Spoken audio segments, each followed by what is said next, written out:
दोस्तों, आपके अपने YouTube channel dear brother knowledge TV में आपका स्वागत है।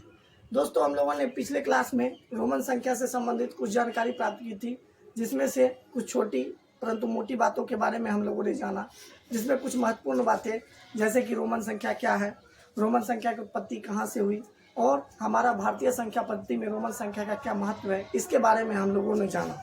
इसके अलावा हम लोगों ने जाना कि रोमन संख्याओं में जो वर्णमाला का उपयोग किया जाता है, उन वर्णमालाओं का रोमन संख्या के रूप में क्या क्या अर्थ है। और इसके अलावा हम लोगों ने 1 से 50 तक की रोमन संख्याओं को आप लोग आसानी से कैसे लिख सकते हो, ये भी हम लोगों ने जाना। अब आज के इस वीडियो में हम लोग इसी कड़ी को आगे की ओर शुरुआत करते हैं, जिसमें हम लोग जानेंगे कि आप 50 से आगे तक की संख्याओं को आप रोमन रूप में कैसे व्यक्त कर सकते हो। जिसमें हम लोगों ने पिछली क्लास में जाना था कुछ महत्वपूर्ण बातें, जिसमें हमने जाना था कि आप 10 को रोमन संख्या आप x के रूप में सूचित करते हो, 20 को रोमन संख्या डबल x के रूप में, 30 को रोमन संख्या ट्रिपल x के रूप में, 40 को आप XL के रूप में और 50 को आप L के रूप में व्यक्त करते हो। आज हम लोग इससे आगे की संख्या को आप किस प्रकार रोमन में लिख सकते हो, ये हम लोग जानेंगे। तो 50 के बाद की आगे की संख्या अर्थात 51, 52, 53, 54, 55, 56, 57, 58, 59 और 60। तो ठीक वही कॉन्सेप्ट है कि ये सारी संख्या 50 के बाद आई है, इसलिए हम लोगों को सबसे पहले 50 का रोमन संख्या का रूप हमें लिखना होगा। जैसे कि 51 50 के बाद तो 50 का L, ठीक उसी तरह 52 भी 50 के बाद तो L, L, L, फिर L, फिर L, फिर L, L, L और ये 60 भी L। और अब हम लोग इन संख्याओं में मौजूद जो इकाई अंक है उस पर हम लोग ध्यान देंगे। जिसमें 51 का इकाई अंक 1 है तो 1 का रोमन अंक I, 2 का डबल I, ये हम लोगों ने पिछले क्लास में जाना था, 3 का ट्रिपल I, 4 का I भी, 5 का भी, 6 का भी I, 7 का भी डबल I, 8 का भी ट्रिपल I और 9 का IX। अब दोस्तों हमें 60 लिखना है ना, तो हमने देखा था कि यदि हमें 60 लिखना होगा तो 50 तो ये तो सीमित रोमन संख्या हो गई।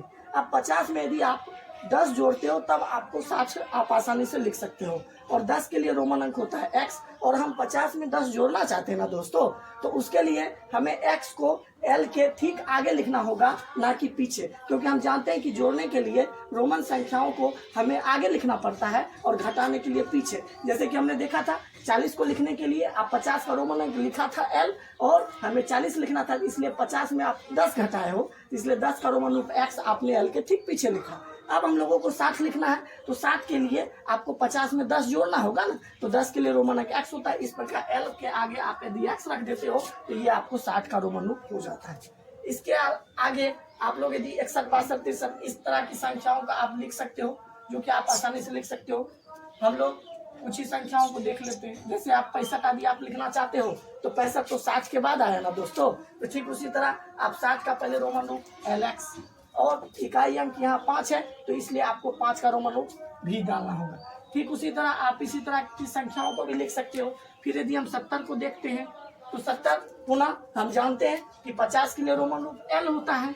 अब यदि आप 70 लिखना चाहते हो तो 50 में आपको 20 जोड़ना होगा, और 20 का रोमन अंक होता है डबल x, और डबल x को आपको 50 में जोड़ना है, तो इसके लिए आपको L के ठीक आगे डबल x को लिखना पड़ेगा। तो इस प्रकार दोस्तों हमने 70 का लिख लिया। फिर आगे की संख्याओं को लिखने के लिए जैसे फिर आप 71, 72, 73 इसी प्रकार की संख्याओं को आप आसानी से लिख सकते हो। फिर हम देखते हैं यदि आप मान लेते हैं कि 76 का लिखना चाहते हो तो 76 भी 70 के बाद आया ना, तो 70 के लिए रोमन रूप L डबल x होता है। फिर 76 का इकाई अंक 6 है, तो इस प्रकार 6 का आपको रोमन रूप लिखना होगा। ये हम लोगों ने आसानी से जान लिया। फिर आगे हमें कहीं ना कहीं आपको 80 मिलेगा। फिर आपको 80 का लिखने के लिए आपको 50 के लिए रोमन रूप L लिखना पड़ेगा, और आप 50 में यदि 30 जोड़ते हो तब आप 80 पर पहुंच जाओगे, और 30 के लिए रोमन रूप ट्रिपल x होता है। इस प्रकार हमें 50 में 30 जोड़ने की जरूरत है 80 पर होने के लिए, इसलिए 30 का रोमन x ट्रिपल x, और जोड़ने के लिए हमें रोमन रूप को आगे की ओर लिखना पड़ेगा, इसलिए इस पर हमने ट्रिपल x दे दिया और ये 80 का रूप हो गया। ठीक, इसी तरह हम लोग आगे भी पढ़ते रहेंगे। फिर 81, 82, 83, 84 इसी तरह आप लोग भी लिखते चले जाओगे। जैसे फिर यदि हम लोग 81 का भी यदि लिखना चाहे तो पहले 80 के बाद आई है 81, इसलिए पहले 80 का रोमन रूप आपको लिखना पड़ेगा। जिसमें L और ट्रिपल एक्स जो कि 80 को सूचित करता है। फिर आप इकाई अंक 1 है तो 1 के लिए रोमन रूप आई होगा। ठीक उसी तरह दोस्तों आप 82, 83, 84 इसी तरह लिख सकते हो।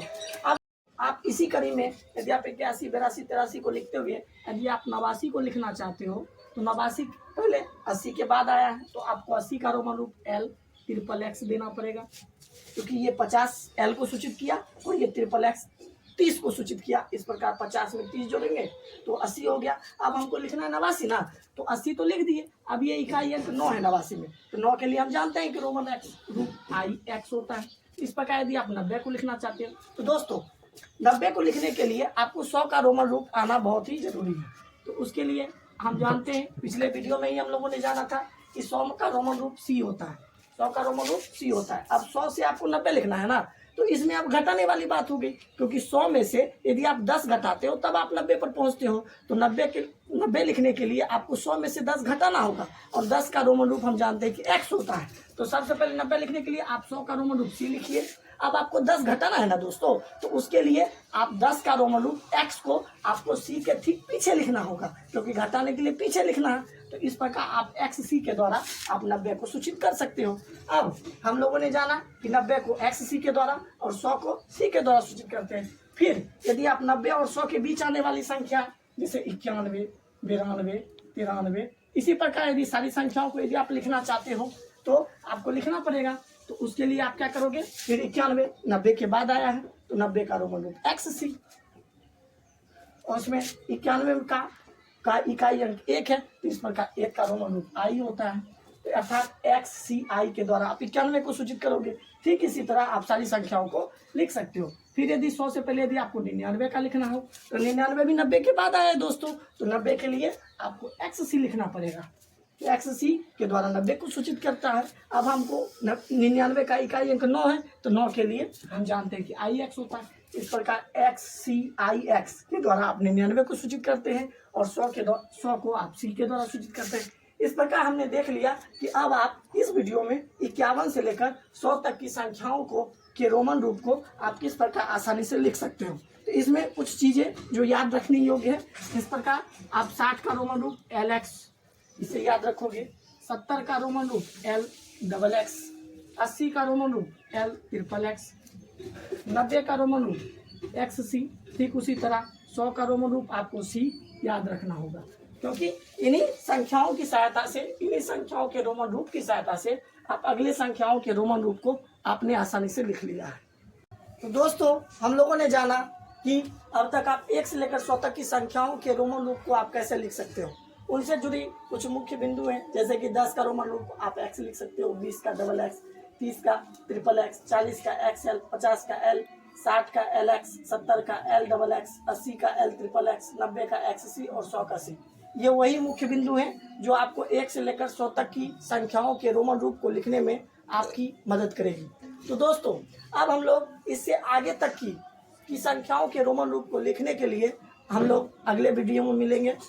लेकिन इससे संबंधित वीडियो को कंटिन्यू करने के लिए हमारे साथ वीडियो से कंटिन्यू जुड़े रहें।